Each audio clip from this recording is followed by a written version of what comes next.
Vincent Malloy is 7 years old. He's always polite and does what he's told.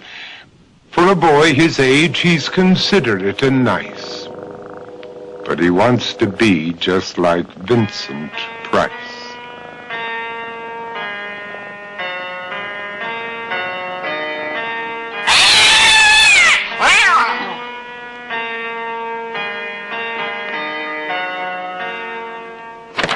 He doesn't mind living with his sister, dog, and cats, though he'd rather share a home with spiders and bats.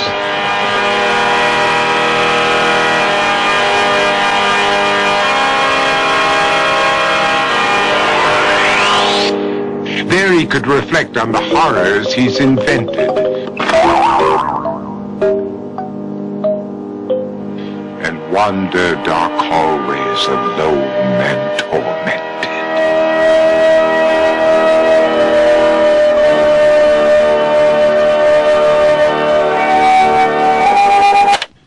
Vincent is nice when his aunt comes to see him, but imagines dipping her in wax for his wax museum.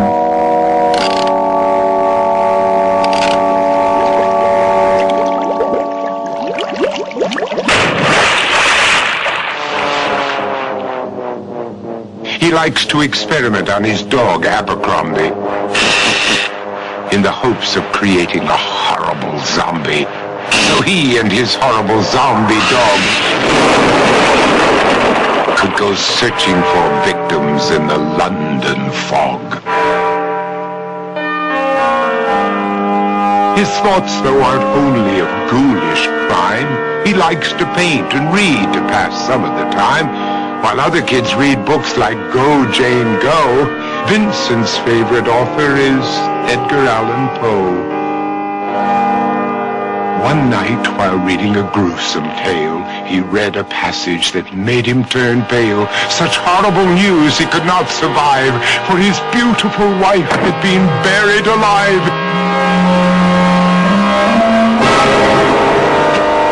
He dug out her grave to make sure she was dead, unaware that her grave was his mother's flower bed. His mother sent Vincent off to his room. He knew he'd been banished to the Tower of Doom, where he was sentenced to spend the rest of his life alone with the portrait of his beautiful wife.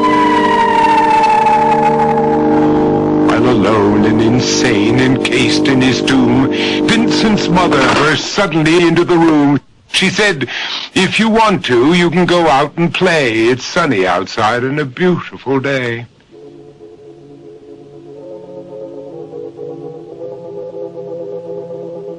Vincent tried to talk, but he just couldn't speak. The years of isolation had made him quite weak. So he took out some paper and scrawled with a pen, "I am possessed by this house and can never leave it again." His mother said, "You're not possessed and you're not almost dead. These games that you play are all in your head.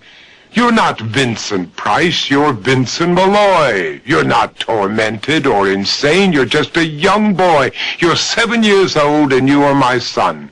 I want you to get outside and have some real fun."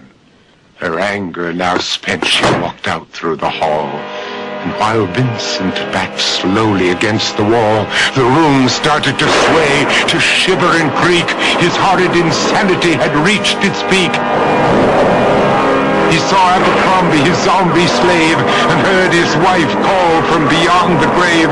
She spoke from her coffin and made ghoulish demands, while through cracking walls reached skeleton hands. Every horror in his life that had crept through his dreams swept his mad laughter to terrified screams. To escape the madness, he reached for the door, but fell limp and lifeless down on the floor. His voice was soft and very slow as he quoted The Raven from Edgar Allan Poe. And my soul from out that shadow that lies floating on the floor shall be lifted nevermore.